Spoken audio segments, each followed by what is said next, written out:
Hello students. तो बच्चों, जो क्वेश्चन चल रहे थे हमारे, उनको आगे बढ़ाते हैं, जरा देखते हैं कहाँ तक पहुंचे। नीट वाले क्वेश्चन चल रहे थे थर्मल प्रॉपर्टीज ऑफ मैटर के। क्वेश्चन नंबर 31 पे पहुंच चुके हैं। चलिए शुरू करते हैं। जरा सवाल पढ़ते हैं क्या दिया है। Two ends of A road of length L. एक रॉड है, ठीक है, उसके दो एंड है,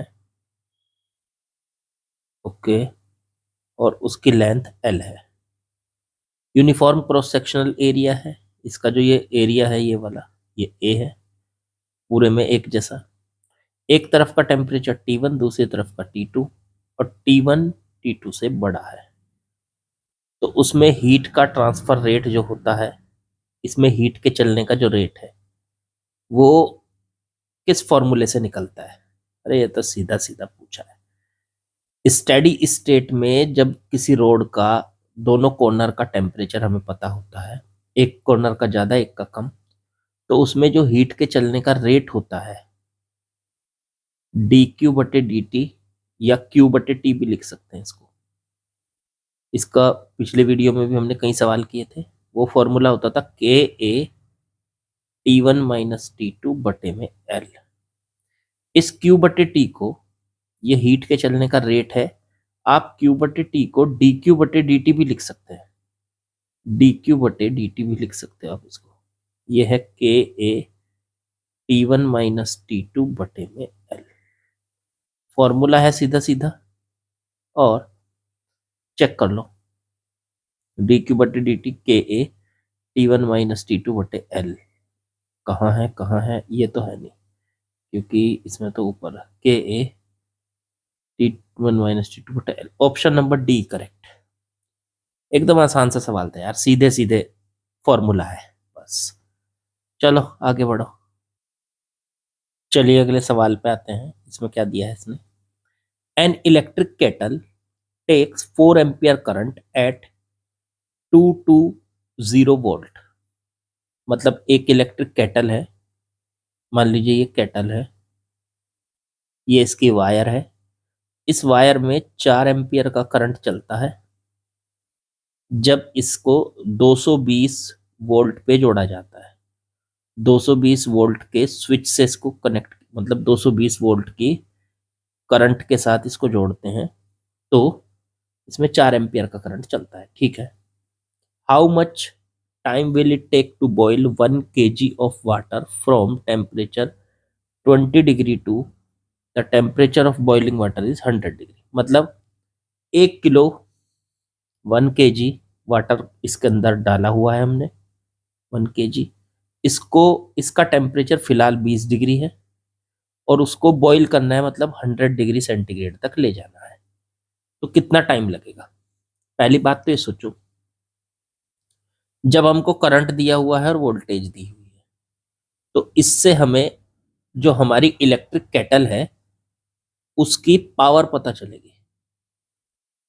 तो पावर कितनी होती है? पावर का फॉर्मूला होता है वोल्टेज इंटू में करंट। वोल्टेज इंटू में करंट मतलब V इंटू आई। अब V कितना है इसमें? 220, और इंटू में करंट कितना है? 4 एम्पियर।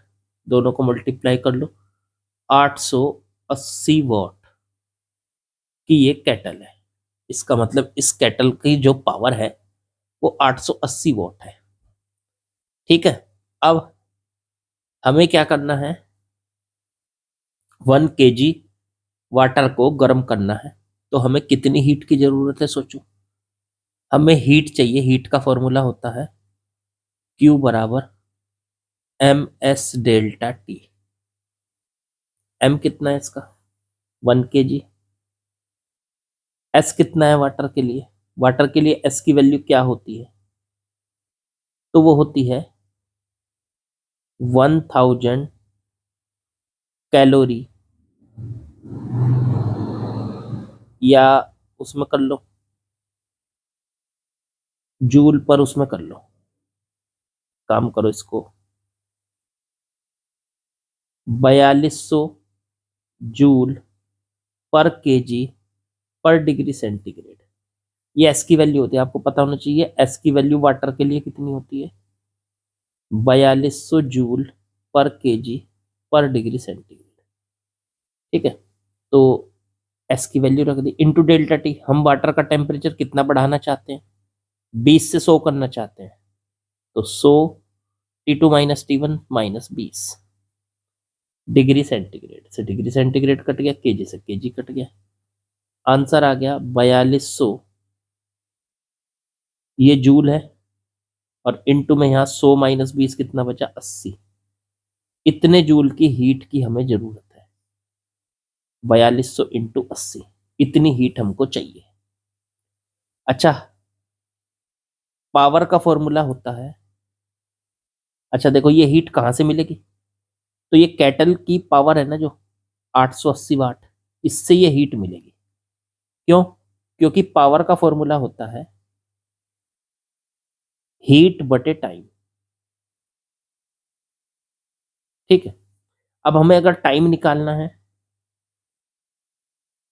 तो टाइम को तो यहां ले जाओ और पावर को इसकी जगह ले आओ, तो वो हो जाएगा हीट बटे पावर।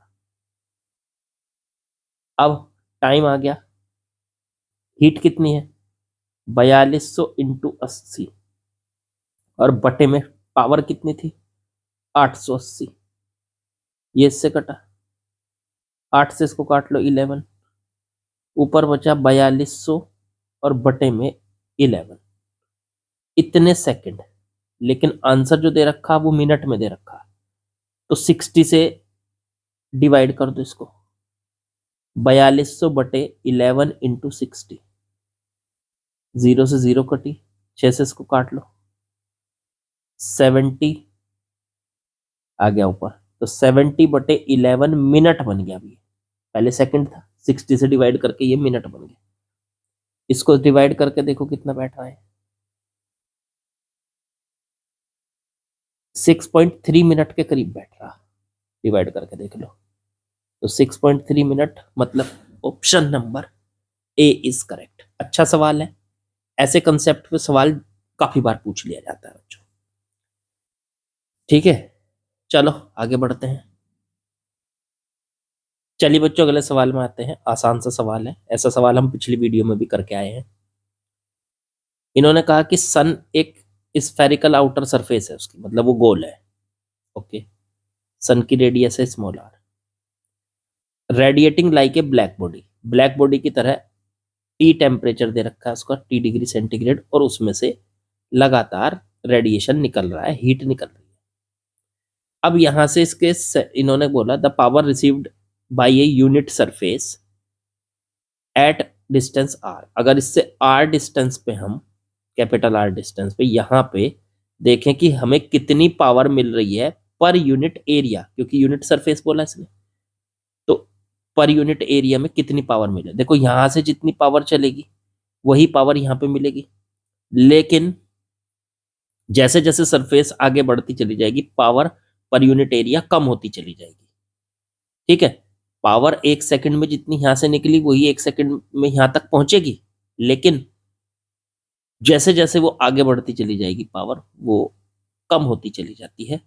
आप इसको ऐसे समझ सकते हो कि यहाँ पे पावर पर यूनिट एरिया हो जाएगी, पावर हो गई पी और बटे में एरिया। ये पूछा है आपसे कि ये बताओ यहाँ का, तो ठीक है यहाँ का अगर मैं इसे पूरा करूं कंप्लीट, तो इसका एरिया जो होगा ये बाहर वाला ये होगा 4πr²। स्फेरिकल सरफेस का एरिया होता है 4πr², मतलब हमसे पूछा है पावर बटे में 4πr²। अब एक बात बताओ, यहां से ये पावर जो यहां से चली थी वही तो पावर यहां तक पहुंची। ठीक है, तो यहां से ये पावर निकली कितनी थी इस सन में से, तो किसी भी टी टेम्परेचर की ब्लैक बॉडी में से कितनी पावर निकलती है स्टीफन्स लॉ से निकाल लो। मान लो टी टेम्परेचर की बॉडी है, ठीक है, उसकी रेडियस आर है, टेम्परेचर टी है, तो उसमें से कितनी पावर निकलती है, तो वो निकलती है ब्लैक बॉडी में से सिग्मा ए टी की पावर 4। ए क्या है इसका एरिया, तो एरिया यहाँ पे क्या लिखा जाएगा 4πr², स्मॉल आर इसकी रेडियस है तो इसका एरिया लिखा जाएगा 4πr², और टी की पावर 4। उठा के इसको पावर को यहाँ रखो तो आंसर आ जाएगा sigma into 4 pi small R square T की पावर 4 बटे में 4 pi capital R square. 4 pi से 4 पाई कट गया, answer is sigma R square T की पावर 4 बटे में आर स्क्वायर। लो जी, ये आ चुका है पावर बटे एरिया का फॉर्मूला, या वो सॉरी आंसर। तो यही पूछा था कि पावर कितनी यहाँ पे आपकी काम करेगी। अच्छा, एक चीज यहाँ टी की वैल्यू डिग्री सेंटीग्रेड में दे रखी, इसको कैसे रखोगे? तो इसको रखेंगे सर डिग्री सेंटीग्रेड के बजाय केल्विन में। तो केल्विन में रखोगे तो टी डिग्री सेंटीग्रेड है, टी डिग्री सेंटीग्रेड, उसमें 273 ऐड कर लो, 273, तो अब ये केल्विन में बदल गया। अब उसे रखो यहाँ टी की जगह, तो ये आ गया सिग्मा आर स्क्वायर, ये बन गया टी प्लस 273 की पावर 4 और बटे में आर स्क्वायर। आंसर चेक करो, sigma R square T plus 273 बटे R square, sigma R square, ये है option number D is correct. भाई sigma R square T plus 273 की पावर 4 बटे में आर स्क्वायर। बिल्कुल आसान सा सवाल है, ऐसा सवाल आप कर चुके हो पहले भी, ठीक है, पिछली वीडियो में किया था। इसके लिए ये ना फॉर्मूला आप याद रखा करो, जब किसी बॉडी से रेडिएशन निकलता है तो वो कितनी पावर का निकलता है, मान लो पी, और जब उससे आर डिस्टेंस पे हम पूछते हैं तो उसकी पावर नहीं बदलती, पावर तो यहाँ पे भी पी थी, यहाँ पे भी पी है, तो बदलता क्या है?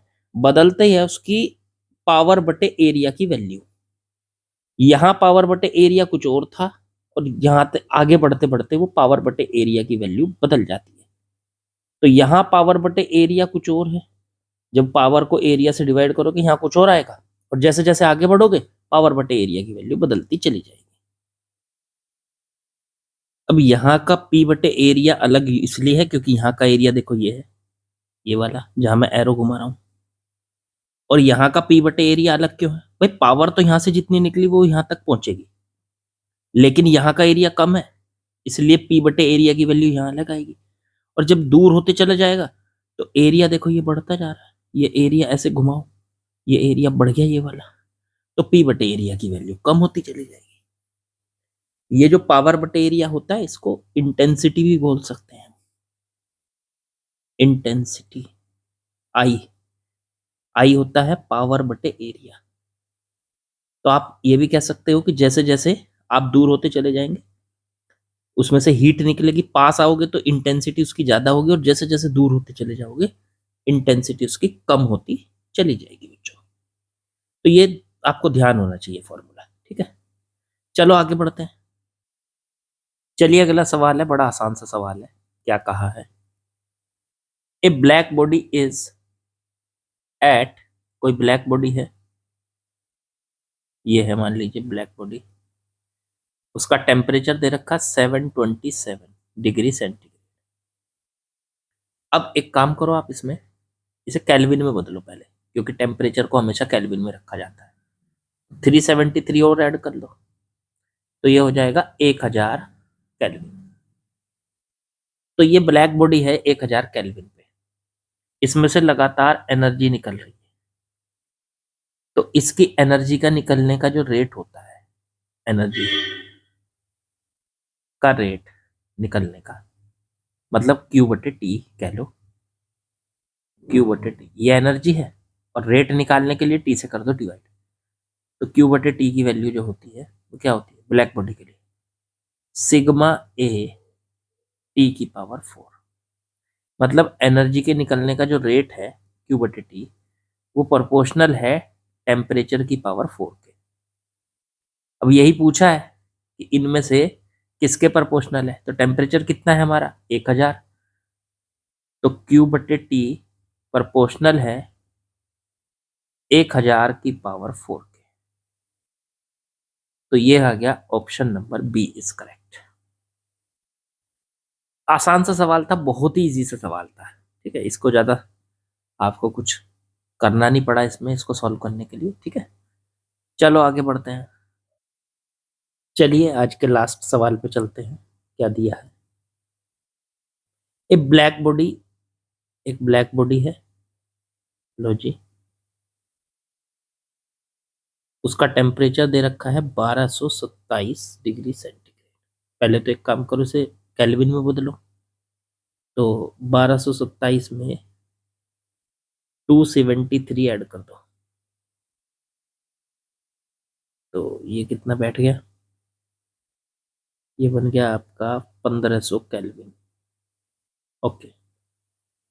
Radiation with maximum intensity at wavelength of, इसमें जो सबसे ज्यादा हीट निकल रही है वो किस वेवलेंथ की निकल रही है, ये बताया इन्होंने, 5000 एंगस्ट्रॉम की।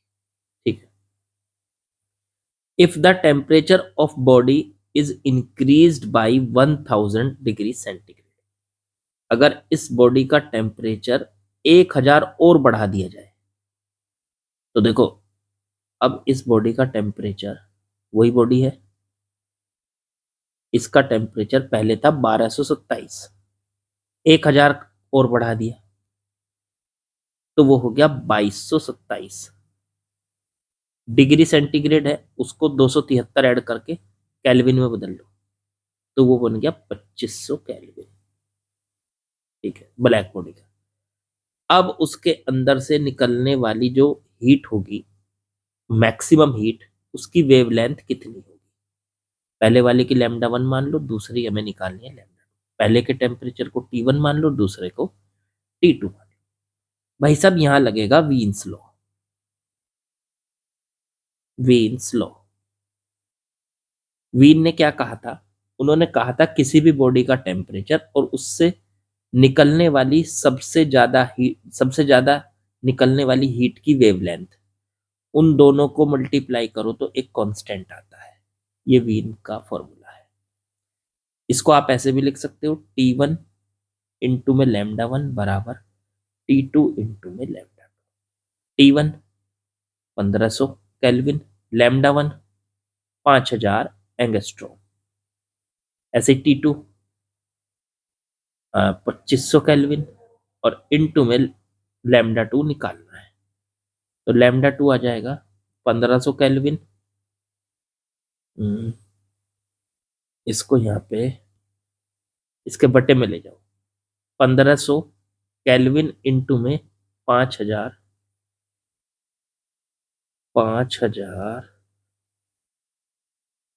एंगस्ट्रॉम बटे में 2500 केल्विन, इसके बटे में आ गया, केल्विन से केल्विन कट गया, ये 2500 बटे में आ गया। λ2 निकालो, 0 से 0 कट गई 2, 5 से काटो 3, 5 से काटो 5, 5 से इसको भी काट दो, ये कितना बचा 1000 इंटू में 3, तो 3000 एंगस्ट्रॉम आंसर आ गया। बड़ा आसान सा सवाल, आहा कितना आसान। ऐसे सवाल को देख के मन खुश हो गया होगा आपका, है ना, इतना आसान सवाल करने में। तो एक ब्लैक बॉडी, वीन्स ने यही बताया था कि किसी भी बॉडी से टी टेम्परेचर पे जो हीट निकल रही है, सबसे ज्यादा जिस वेवलेंथ की हीट निकल रही है, उस वेवलेंथ को टेम्परेचर को मल्टीप्लाई करके देखो तो हमेशा एक कांस्टेंट मिलता है। यही था वीन्स डिस्प्लेसमेंट लॉ। ठीक है, तो आज की वीडियो में बहुत ज़्यादा ऐसे मुश्किल से सवाल नहीं थे, आसानी से कर पाए हम, आसान था बिल्कुल। ठीक, चलिए कल करते हैं बाकी। लाइक शेयर सब्सक्राइब कमेंट वो आप कर ही दोगे, और हंसते रहिए, मुस्कुराते रहिए, मेहनत करते रहिए, सिलेक्शन अपने आप हो जाएगा, टेंशन बिल्कुल मत लीजिए। ठीक है, टेंशन आपको डिप्रेशन में डालता है, वहाँ नहीं पहुँचना है, आपको सिलेक्शन की तरफ जाना है। चलिए बाकी बच्चों कल मिलते हैं, कल करेंगे आगे।